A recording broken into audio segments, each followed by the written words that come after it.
আসসালামু আলাইকুম। চলে আসলাম নতুন আরও একটি ভিডিওতে। স্পোর্টস আপডেট ভিডিওতে স্বাগতম।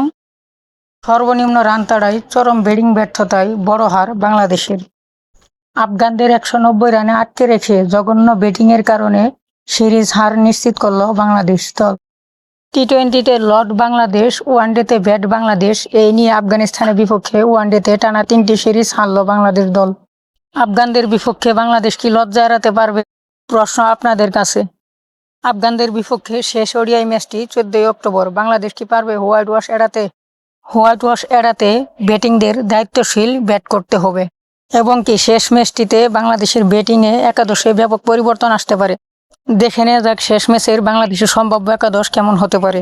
বাংলাদেশের সম্ভাব্য একাদশ: number 1 top order batsman Saif Hasan, number 2 top order batsman Mohammad Naim Sheikh, number 3 top order batsman Najmul Hossain Shanto, number 4 middle order batsman Towhid Hridoy, number 5 middle order batsman Shamim Hossain Patwari, number 6 middle order batsman Mehedi Hasan Miraz and captain, number 7 lower order batsman Nurul Hasan Sohan and wicket keeper, number 8 Rishad Hussain leg spinner bowler and lower order batsman, number 9 Tanvir Islam বাঁহাতি spinner, number 10 speed star Nahid Rana, number 11 Mustafizur Rahman বাঁহাতি fast bowler.